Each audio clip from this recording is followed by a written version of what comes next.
அன்புக்குரியவர்களே, மனிதர்களின் இயல்பான பார்வை என்னவென்றால், இயல்பாக தனக்கு இருக்கக்கூடிய விஷயத்தை ஏற்று பொருந்திக் கொள்வதை காட்டிலும் தன்னிடத்தில் இல்லாததை நினைத்து வருந்துவதும், அது கிடைக்கவில்லையே என்று வருத்தப்படுவதும் சங்கடப்படுவதும் தான் மனிதர்களின் இயற்கை. எனவேதான் கண்ணாடிக்கு முன்னாடி போய் நின்றும் கூட நம்மை படைத்தவனுக்கே கரெக்ஷன் சொல்லக்கூடிய நபராக நாம் இருக்கிறோம். இன்னும் கொஞ்சம் குட்டையாக இருக்கலாம், நெட்டையாக இருந்திருக்கலாம், தோல் இன்னும் கொஞ்சம் வெளுப்பாக இருந்திருக்கலாம், கருத்து இருந்திருக்கலாம் என்று நமக்கு நாமே ஆறுதல் பட்டு கொள்ளும் விதமாக ஒரு விதமான குறை கண்ணோடு பார்க்கக்கூடிய பழக்கம் மிகுதியாக மக்களிடத்திலே இருப்பதை காணுகிறோம். அல்லாஹ் குர்ஆனிலே கேட்கிறான், யா அய்யுஹன்னாஸ் உத்குரு நிஅமத்தல்லாஹி அலைக்கும், ஜனங்களே உங்களின் மீது உங்கள் ரப்பு வழங்கிய அருள் கொடைகளை எண்ணி பாருங்கள். அல்லாஹ் நமக்கு வழங்கிய அருள் கொடைகளை எண்ண முடியுமா என்றால் சத்தியம் முடியாது. நான் என் பிள்ளைக்கு பார்த்து பார்த்து செய்து கொடுத்த காரியங்களை எல்லாம் ஒரு கட்டத்திற்கு பிறகு எண்ணி சொல்லலாம். நான் உன்னை எப்படி வளர்த்தேன், எப்படி கஷ்டப்பட்டேன், உனக்கு என்னவெல்லாம் செய்து கொடுத்திருக்கிறேன், நீ படிக்கிற பொழுது பட்ட சிரமம் என்ன, உனக்கு வேலை வாய்ப்புக்காக வேண்டி நான் பட்ட கஷ்டங்கள் என்ன, அவமானங்கள் என்ன, தலைக்குனிவுகள் என்ன என்று நீண்ட பட்டியலை நம் பிள்ளையின் வளர்ப்புக்காக வேண்டி நாம் பட்ட சிரமங்களை எல்லாம் கூட ஒரு பட்டியலிடலாம். ஆனால் அல்லாஹ் நமக்கு வழங்கிய அருளை பட்டியலிட முடியுமா என்றால் முடியாது. வயின் தஉது நிஅமத்தல்லாஹி லா துஹ்ஸூஹா, அல்லாஹ் சொல்கிறான், உங்களுக்கு இறைவன் வழங்கிய அருளை நீங்கள் என்ன நினைத்தால் உங்களால் எண்ணி முடிக்க முடியாது, உங்களால் ஒரு கட்டுக்குள்ளே அதை கொண்டு வர முடியாது என்று அல்லாஹ் சொல்கிறான். எனவேதான் அல்லாஹ் சொல்கிறான், உங்களுக்கு வழங்கிய அருளை நீங்கள் நினைத்து பாருங்கள். ஹல் மின் ஹாலிகின் கைருல்லாஹி யர்ஸுக்கும் மினஸ் ஸமாஇ வல் அர்த். அதி அற்புதமான ஒரு கேள்வியை நமக்கு முன்னால் அல்லாஹ் வைக்கிறான். வானிலிருந்தும் பூமியிலிருந்தும் ரிசுக்கை வழங்கக்கூடியவன் அல்லாஹ்வை தவிர்த்து உங்களுக்கு வேறு யாராவது உண்டா என்று கேட்கிறான். ஆமாம், உண்டா? நம் உழைப்பு, திறமை, நம்முடைய ஆக்கம், கஷ்டம் எல்லாம் ஒருபுறம், ஆனால் அதற்கெல்லாம் கூலியாக ரிசுக்கை அல்லாஹ் அல்லவா வழங்குகிறான். அதற்கு ரசூலுல்லாஹி ஸல்லல்லாஹு அலைஹி வஸல்லம் அதி அற்புதமாக சொல்வார்கள், ஒரு மனிதன் இறைவனுக்கு நன்றி உள்ள மனிதனாக ஆக வேண்டும் என்று நினைத்தால் ஒரு பண்பு மட்டும் அவரிடத்தில் இருந்தால் போதும். உன்துரு இலாமன் அஸ்ஃபல மின்கும், உங்களிலே உங்களை விட கீழ்நிலையில் இருக்கக்கூடிய மனிதர்களை பாருங்கள் போதும். உங்கள் பொருளாதாரத்தில், உங்கள் உடல் நல்ல ஆரோக்கியத்தில், இன்ன பிற விஷயங்கள், உலகம் சார்ந்த விஷயங்கள் அனைத்திலும் உங்களுக்கு கீழ் உள்ள மக்களை பாருங்கள். வலா தன்துரு இலா மன் ஹுவ ஃபௌககும், உங்களுக்கு மேலே இருக்கக்கூடியவர்களை பார்க்க வேண்டாம். அப்படி பார்த்தால் நீங்கள் இறைவனுக்கு உள்ளபடியே நன்றி செலுத்தக்கூடிய மனிதராக மாறுவதற்குரிய வாய்ப்பு கிடைக்காமல் போய்விடும். ஆமாம், ஒரு அழகாக சொன்னான், வாகனத்தில் போக முடியவில்லையே என்ற வருத்தம் தான். வாகனத்தில் போகக்கூடிய நபர்களை எல்லாம் பார்த்து பார்த்து நான் புழுங்கியிருக்கிறேன். அவெல்லாம் பைக்கில் போகிறான், காரில் போகிறாரு, நமக்கு ஒரு கார் இல்லையே, பைக் இல்லையே என்று புழுங்கியிருக்கிறேன். எதுவரை தெரியுமா? நடப்பதற்கு காலே இல்லாத மனிதரை பார்க்கும் வரை. நடப்பதற்கு காலே இல்லாத மனிதரை பார்த்தவுடன் நான் விளங்கிக் கொண்டேன், காலை எனக்கு அல்லாஹ் தந்திருக்கிறான், கார் தராவிட்டால் பரவாயில்லை. எனவே உலக விஷயத்திலே நீங்கள் உங்களுக்கு கீழ் உள்ளவர்களை பாருங்கள். அப்படி பார்த்து பழகினால் உங்களை படைத்த ரப்புக்கு நன்றி செலுத்தக்கூடிய எண்ணம் உங்களுக்கு பிறக்கும். உங்களுக்கு மேல்நிலையில் இருக்கக்கூடிய மனிதர்களை பார்த்து பார்த்து நீங்கள் புழுங்கினால் இறைவனுக்கு நன்றி செலுத்தக்கூடிய எண்ணம் வராது. சொல்ல போனால் நன்றி மறுப்பு உங்கள் உள்ளத்திலே நீங்கள் நினைக்காமலேயே விதைக்கப்படும், தூவப்படும் என்றார்கள் நபிகள் நாயகம் ஸல்லல்லாஹு அலைஹி வஸல்லம். உலகத்தில் சின்ன சின்ன விஷயங்களுக்காக வேண்டி நாம் நன்றிகளை பரிமாறிக்கொள்கிறோமே. ஒருவர் அன்பளிப்பு தருகிறார், வாங்கிவிட்டு என்ன சொல்கிறோம்? ஆங்கிலத்திலோ தமிழிலோ நன்றி, தேங்க்ஸ் என்கிறோம் இல்லையா?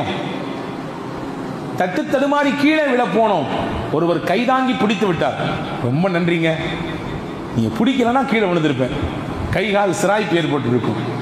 சொல்றோம் இல்லையா?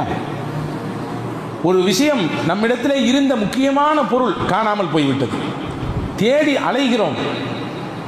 அது இல்லை என்றால் அடுத்து நகர்வே மிகப்பெரிய சிரமம் என்ற நிலையில் இருக்கிற பொழுது ஒருவர் திடீரென்று எடுத்துக்கொண்டு வந்து கையில் கொடுக்கிறார். ஏங்க நீங்க விட்டுட்டு போயிட்டீங்கண்ணே, உங்க இதுதான் என்று நான் உணர்ந்து எடுத்துக்கொண்டு தந்தேன், ரொம்ப நன்றிங்க. இது இல்லைன்னா இன்னைக்கு அடுத்து அவ்வளவுதான், ரொம்ப பெரிய கஷ்டம். சொல்றோமா இல்லையா? நம்மிடத்திலே இழந்ததையோ அல்லது நாம் தடுமாறுகிற பொழுது கைதாங்கி பிடிக்கக்கூடிய சூழலிலோ அல்லது நாம் விரும்பிய ஒன்றை நமக்கு ஒருவர் அன்பளிப்பு செலுத்துகின்ற நேரத்திலோ ஏதோ ஒரு விதத்தில் பிறரிடத்திலிருந்து ஒரு விஷயத்தை பெற்றுக்கொள்கிற பொழுது இயல்பாகவே அவருக்கு நன்றி செய்ய வேண்டும், அவருக்கு அன்பளிப்பை தந்தவருக்கு நன்றி செலுத்த வேண்டும், கைதாங்கி பிடித்தவருக்கு உபகாரமாக நன்றியை உரித்தாக்க வேண்டும் என்ற எண்ணம் பிறக்கிறது. படைத்தவனுக்கு நாம் எத்தனை முறை உண்மையான நன்றியுள்ள அடையாளர்களாக இருந்திருக்கிறோம் என்பதை யோசித்து பார்க்க வேண்டிய கடமை இருக்கிறது. உமர் ரலியல்லாஹு அன்ஹு தோழர்களோடு பயணிக்கிறார்கள். வீதியின் ஓரத்திலே ஒருவர் முடமாகி கிடக்கிறார். கண் பார்வை இல்லை, காது கேட்கவில்லை, உடலெல்லாம் குஷ்டரோகினால் புண்ணும் சீலும் சகதியுமாக, சீலும் உடம்பிலிருந்து ஒரு விதமான துர்வாரை வீசக்கூடிய நீரும் வடிந்தோடி கொண்டிருக்கிறது. வீதியின் ஒரு ஓரத்திலே முடங்கி போய் கிடக்கிறார். ஹஜ்ரத் உமர் ரலியல்லாஹு அன்ஹு இருந்த தோழர்களை பார்த்து கேட்டார்கள், இந்த மனிதரிடத்திலே ஏதாவது அருள் கொடை உங்களுக்கு தெரிகிறதா என்று கேட்டார்கள். இறைவன் வழங்கிய அருள் கொடை ஏதாவது உங்களுக்கு தெரிகிறதா? கண்ணு தெரியல, காது கேட்கல, நடக்க முடியாது, கைகாலெல்லாம் பத்தாததுக்கு குஷ்டம், அதிலிருந்து ஏற்படக்கூடிய நாற்றம், சீல் எல்லாம். எல்லாரும் சொன்னாங்க, என்ன பாவம், பரிதாபம் தான் எங்களுக்கு மிச்சமாக தெரிகிறது, அவரை கண்டு நாங்கள் பரிதாபப்படுகிறோம், இப்படி இருக்கிறாரே என்று வருத்தப்படுகிறோம், எங்கள் கண்களுக்கு ஒன்றும் அருள் தெரியவில்லை என்று சொன்னார்கள். அதில் சையதுனா உமர் ரலியல்லாஹு அன்ஹு சொன்னார்கள், கொஞ்ச நேரம் பொறுங்கள், அவர் நன்றாக எந்த சிரமமும் இல்லாமல் சிறுநீர் கழிக்கிறாரா என்று பாருங்கள் என்றார்கள். கொஞ்ச நேரத்துக்கு பின்னாடி முடமாகி கிடந்தவர் எழுந்து சுய தேவையாக சிறுநீர் கழிக்க போனார். எந்த சிரமமும் இல்லாமல் கழித்து விட்டு வந்தார், மறுபடியும் படுத்து விட்டார். ஹஜ்ரத் உமர் ரலியல்லாஹு சொன்னார்கள், இந்த ஒன்று போதும் அல்லாஹ்விற்கு இவர் நன்றியுள்ள அடியாராக இருப்பதற்கு.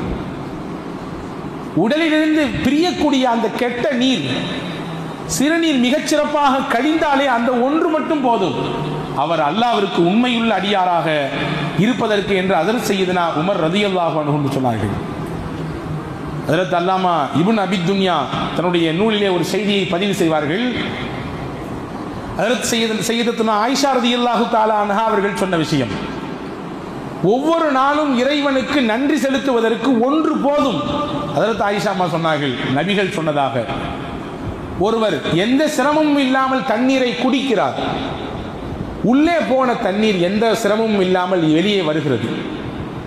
சிறுநீரின் வழியாகவோ அல்லது வேர்வையின் வழியாகவோ அல்லது வேறு சில வழிகளிலே உள்ளே போன நீர் வெளியே வருகிறது.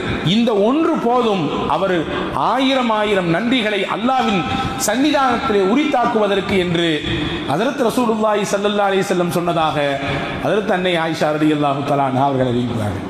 யோசித்திருக்கிறோமா? சில விஷயங்கள் இலவசமாக நமக்கு கிடைக்கிறது, அதனுடைய மகத்துவமும் அதனுடைய ஆழமும் அதனுடைய முக்கியத்துவத்தையும் நாம் பெரிதாக விளங்கிக் கொள்ளாததின் விளைவு, அதிலே சிரமப்படுகிற பொழுது அதனுடைய அருளையும் அது இதுநாள் வரை கிடைத்த பாக்கியத்தையும் உணர்கிறோம். எத்தனை நபர்கள் உள்ளே போன தண்ணீர் வெளியே சிறுநீரின் வழியாக வராமல் தவித்துக் கொண்டு சங்கடத்தில் மருத்துவமனையில் இருந்து கொண்டிருக்கிறார்கள் என்பதை பார்க்கிற பொழுது உள்ளபடியே நபிகள் நாயகம் ஸல்லல்லாஹு அலைஹி வஸல்லம் சொன்ன ஒரு துஆ தான் நமக்கு ஞாபகத்திற்கு வரும். சிறுநீர் கழித்தாலும் சரி, மலம் தேவைக்கு கழிவறைக்குள் சென்றாலும் சரி, வெளியே வந்தவுடன் பெருமானார் துஆ செய்ய சொன்னார்கள், அல்ஹம்துலில்லாஹில்லதி அஸ்ஹப அன்னியல் அதா வ ஆஃபானி. அல்லாஹ்விற்கே எல்லா புகழும். எப்படிப்பட்ட அல்லாஹ் தெரியுமா? எனக்கு நோவு தரக்கூடிய ஒன்றை என் உடலிலிருந்து பிரித்து எடுத்து விட்டான். ஆமாம், சிறுநீர் வெளியே போகவில்லை என்றால் உடலுக்கு பெரும் நோவு, பெரும் சிரமம். உள்ளே போன உணவு செரிக்காமல் அல்லது செரித்த உணவு மலத்தின் வழியாக வெளியே போகவில்லை என்றால் அதைவிட பெரிய சிரமம் இல்லை. கொஞ்சம் கற்பனை பண்ணி பாருங்க.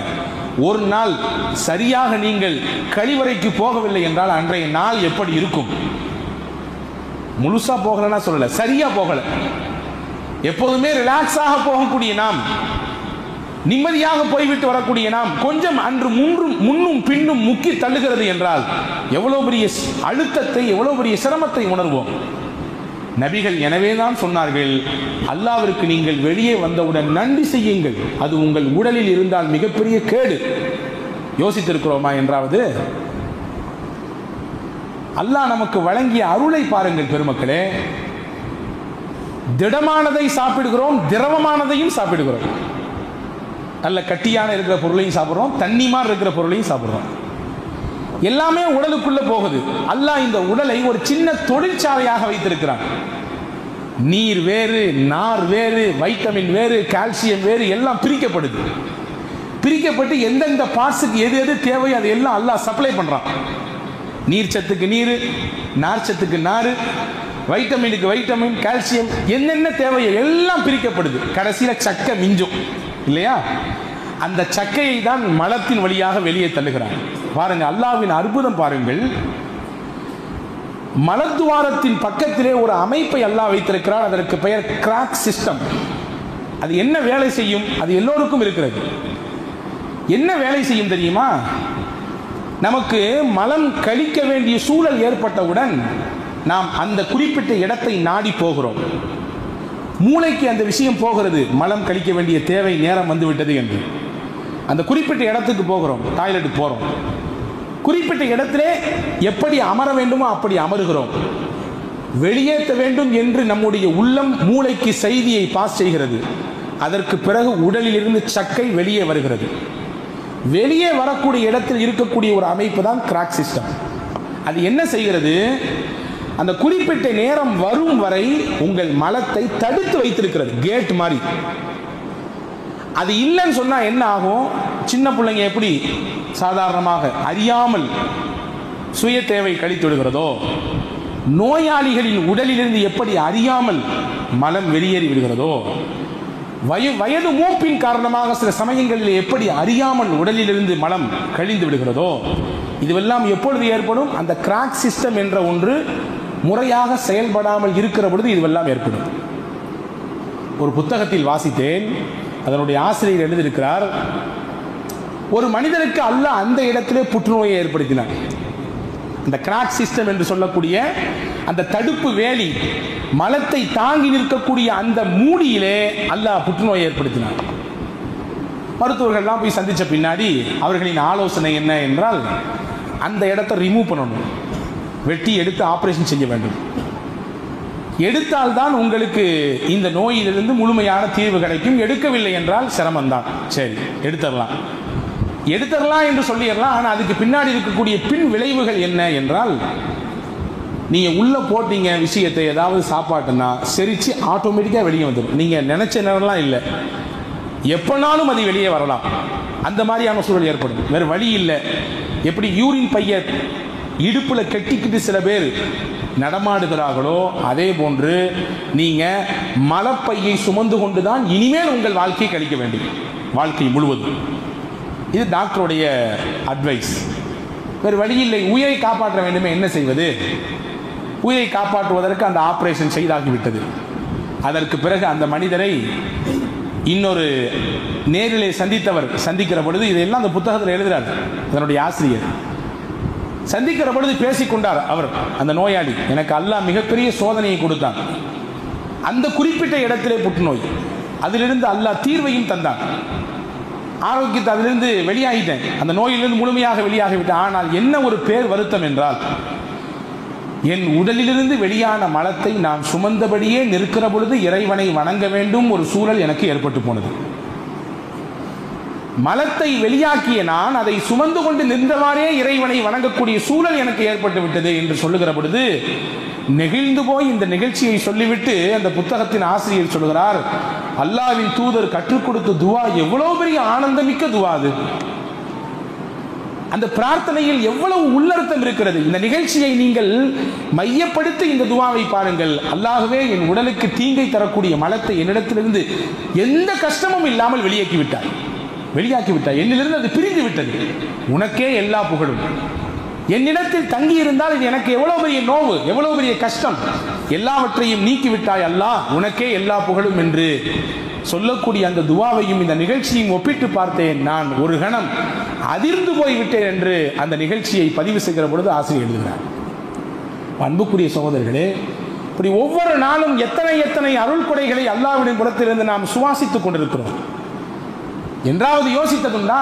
நான் ஆரம்பத்தில் சொன்னேன், இலவசமாக சில விஷயங்கள் கிடைக்கிற பொழுது அதனுடைய மகத்துவமும் அதனுடைய பொக்கிஷமும் விளங்குவதற்கு நம்முடைய சிந்தனை நேரம் கொடுப்பதில்லை. கபிர்ஸ்தானுக்கு போனால் கபிர்ஸ்தானுக்கு போனால் மௌத்தினுடைய சிந்தனை வரும் என்றார்கள் பெருமானார், இல்லையா? ஜுருஹா ஃபஇன்னஹா துதக்கிருல் ஆகிரா. மையத்தானவர்களை நீங்கள் ஜியாரத் செய்யுங்கள், இறந்து போனவர்களை நீங்கள் ஜியாரத் செய்யுங்கள். ஜியாரத்தின் மூலமாக உங்களுக்கு மறுமையின் சிந்தனை வரும், மரணத்தின் சிந்தனை வரும். அதற்கு பெருமானா சொன்னது. இன்னைக்கு மரணத்தின் சிந்தனை கபருக்கு போனால் மட்டும் வருவதில்லை, மருத்துவமனைக்கு போனாலும் வருகிறது, இல்லையா? ஒரு முறை மருத்துவமனைக்குள்ளே போய்விட்டு வந்தால் மரண சிந்தனை மட்டுமல்ல, அல்லாஹ் நம்மை எப்படி வைத்திருக்கிறான் நன்றாக என்ற உணர்வு வருகிறது.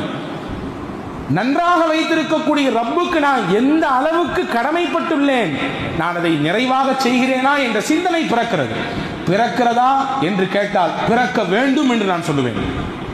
அந்த சிந்தனை வர வேண்டும். மருத்துவமனைக்குள்ளே போய்விட்டு வருகிற பொழுது அங்கே நோயாளிகள் படுகிற சிரமங்களையும் கஷ்டங்களையும் பார்க்கிற பொழுது அல்லாஹ் நம்மை எவ்வளவு சிறப்பாக வைத்திருக்கிறான், ஆரோக்கியமாக வைத்திருக்கிறான் என்ற சிந்தனை பிறக்க வேண்டும். அல்லாஹ் நம்மை நன்றாக வைத்திருக்கிறானே, அவனுக்கு மாறு செய்யக்கூடாதே, பாவம் செய்யக்கூடாதே, அவனுடைய கோபத்தை சம்பாதித்து தரக்கூடிய வழியில இறங்கிவிடக் கூடாதே என்கின்ற எண்ணம் பிறக்க வேண்டும். ஒன்று மட்டும் யோசியுங்கள், கிட்னி, சிறுநீரகம் என்னென்ன வேலைகள் செய்து கொண்டிருக்கிறது, இல்லையா? உடல் முழுக்க இரத்தத்தை சுத்திகரிப்பு செய்து அனுப்பி தள்ளுகிறது. ஒரே ஒரு நாள் அது தன் வேலையை செய்யாமல் முடங்கிவிட்டால் என்ன ஆகும்? சிறுநீரகம் ரத்தத்தை சுத்திகரிப்பு செய்து அனுப்புகிறது, என்ன ஆகும்? ஒன்றும் ஆகாது. பெரிய ஹாஸ்பிட்டல் ஒன்று பார்த்து டயாலிசிஸ் என்று சொல்லக்கூடிய ஒன்றை செய்தாக வேண்டும்.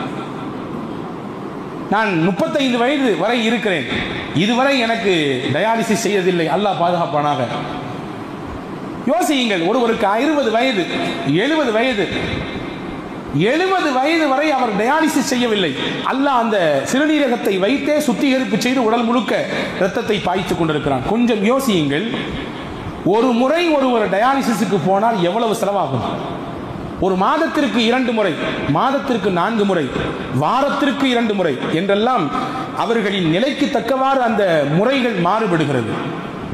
அல்லாஹ் ஒத்த ரூபா வாங்காம 60 வருஷம் சுத்திகரிச்சு அனுப்பிட்டே இருக்கான் நமக்கு. இன்னைக்கு டயாலிசிஸ் என்று போனால் எத்தனை ஆயிரங்கள் வைக்க வேண்டும் ஒரு தடவைக்கு? ஒரு மாதத்திற்கு எத்தனை ஆயிரம்? வருடத்திற்கு கணக்கு போட்டால் 60 ஆண்டு 70 ஆண்டு நமக்கு எந்த தொகையும் வாங்காமல் ஃப்ரீயா அல்லாஹ் செஞ்சு கொடுக்கான். கொஞ்சம் யோசிங்க, கணக்கு போட்டு பாருங்க. ஒரு முறைக்கு 1000 என்ற ரீதியிலே வைத்து பாருங்கள், வருடத்திற்கு எத்தனை ஆயிரங்கள், எத்தனை லட்சங்கள், நம் வாழ்நாள் முழுக்க எத்தனை லட்சங்கள். அப்படி நமக்கு சுத்திகரிப்பு செய்து அனுப்பக்கூடிய ரப்புக்கு நாம் நன்றி உள்ளவனாக இருக்க வேண்டுமா வேண்டாமா? இப்படி நம்மை பராமரித்துக் கொண்டிருக்கிற ரப்பை நாம் நினைக்க வேண்டுமா வேண்டாமா? அவனிடத்தில் கதற வேண்டுமா வேண்டாமா? அல்லாஹ்வே, நீ கொடுத்ததற்கு நன்றி சொல்ல முடியவில்லை இன்னும் என்று இஎம் ஹனீஃபா பாடிய பாட்டின் அர்த்தம் நமக்கு புரிய வேண்டுமா வேண்டாமா? அன்புக்குரியவர்களே, எத்தனை எத்தனை அருள். பெருமானா ஸல்லல்லாஹு அலைஹி வஸல்லம் அன்னவர்களும் மதிய நேரம் உச்சி பொழுது ஒரு 12 மணி இருக்கும் என்று வைத்துக் கொள்ளுங்கள், வெளியே வருகிறார்கள். வந்தால் செய்த அபூபக்கர் சித்திக் ரலியல்லாஹு அன்ஹு வர்றாங்க. இந்த நேரத்தில் எங்க வந்தீங்க அபூபக்கர் நாயகத்தை கேட்கிறாங்க. ரசூலுல்லாஹ் சொன்னாங்க, பசிதான் வீட்டை விட்டு என்னை வெளியாக்கியது. நபி கேட்டாங்க திருப்பி அபூபக்கர் நாயகத்தை, நீங்க ஏன் வந்தீங்க? அதே தான், உங்களை எந்த பசி வெளியாக்கிச்சோ அதே பசி தான் என்னையும் வெளியாக்கிச்சு, வாங்க போவோம். கொஞ்ச நேரத்தில் உமர் ரலியல்லாஹு அன்ஹு வருகிறார்கள். அவர்களிடத்திலும் இதே கேள்வி, அவர்களும் இதே பதில்.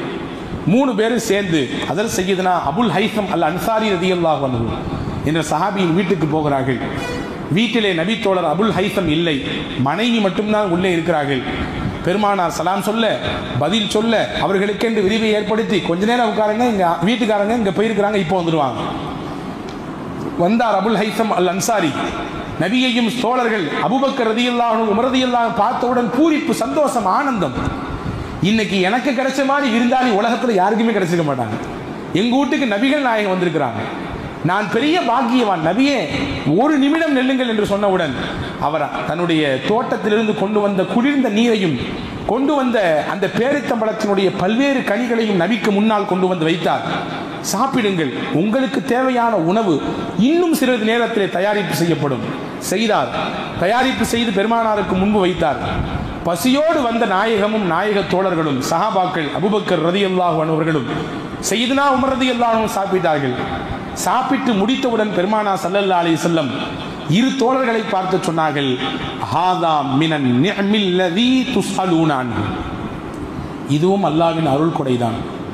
பசியோடு நாம் வந்தோம், ஒண்ணுமே இல்லாமல் நாம் வெற்று குடலோடு நாம் வெளியே வந்தோம். நமக்கு வயிறார சாப்பாடு கொடுத்தது, நீரை புகட்டியது அல்லாஹ் தான். இதை பற்றியும் நாளை அல்லாஹ்விடத்திலே நீங்கள் விசாரிக்கப்படுவீர்கள், இதை பற்றியும் நாளை அல்லாஹ்விடத்திலே விசாரிக்கப்படுவீர்கள் என்று சொன்னார்கள். ஹதீஸ் தொடர்கிறது. அங்கே உள்ளே இருந்த அந்த பெண்மணி அபுல் ஹைசம் ரலியல்லாஹுடைய மனைவி சொன்னாங்க, யார் சொல்லா ஏதாவது எங்களுக்கு துவா செய்யுங்க, உங்க துவாவுக்காக வேண்டிதான் இதெல்லாம். அப்பதான் ஸல்லல்லாஹு துவா செஞ்சாங்க, அக்கல தஆமுக்குமுல் அப்ரார் வ ஸல்லத் அலைக்குமுல் மலாயிகா வ அஃப்தர இந்தக்குமுஸ் ஸாயிமூன். உங்கள் உணவை நல்லோர்கள் சாப்பிடட்டும், உங்கள் வீட்டிலே நோன்பாளிகள் வந்து நோன்பு திறக்கட்டும், உங்கள் வீட்டிலே மலக்குமார்கள் அணியணியாக வந்து இறங்கட்டும் என்று துவா செஞ்சாங்க. இந்த துவா அல்லாஹ் கொடுத்த அருளுக்கு ஒரு சின்ன நன்றி கடனாக மாறுகிறது என்று பெருமானார் ஸல்லல்லாஹு அலைஹி வஸல்லம் செய்கையின் மூலமாக செய்து காண்பித்து போனார்கள். எத்தனை எத்தனை உணவுகளை அல்லாஹ் வகை வகையாக நமக்கு கொண்டு சேர்க்கிறான், நினைத்து பார்க்கிறோமா? சையதுனா அப்துர் ரஹ்மான் இப்னு அவுஃப் ரலியல்லாஹு அன்ஹு நோன்பு காலம், நோன்பு திறப்பதற்கு முன்னால் அடுக்கி வைக்கப்பட்டிருக்கிறது உணவு.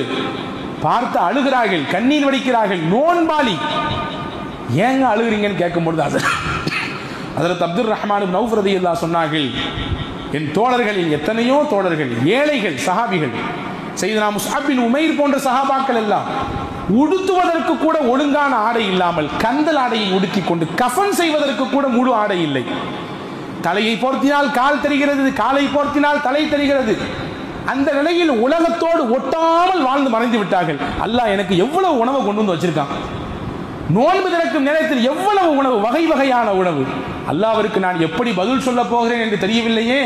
அவன் வழங்கிய அருள் கொடைக்கு அவன் நாளை என்னிடத்திலே கேள்வி கேட்டால் நான் என்ன பதில் சொல்வேன் என்று தெரியவில்லையே என்று கலங்குகிறேன் என்று சொல்லிவிட்டு வெறும் தண்ணீரை மட்டும் எடுத்துக்கொண்டு அதை வைத்து நோன்பு திறந்துவிட்டு போனார்கள் என்று வரலாறு இருக்கிறது.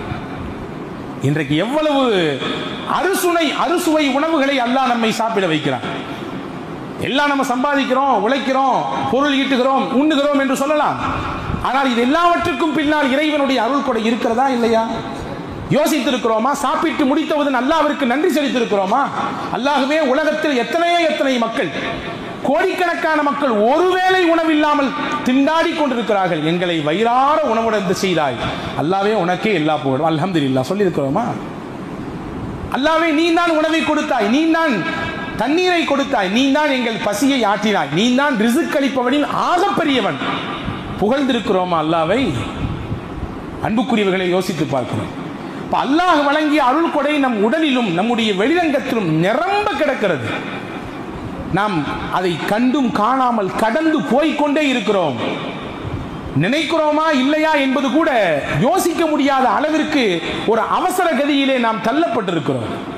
பெருமானார் ஸல்லல்லாஹு அலைஹி வஸல்லம் அன்னவர்கள் ஒரு இரவின் நடுநிசி நேரம் அன்னை ஆயிஷா ரலியல்லாஹு தஆலா அன்ஹா அவர்களின் வீட்டிலே நபிகள் தங்கியிருக்கிறார்கள்.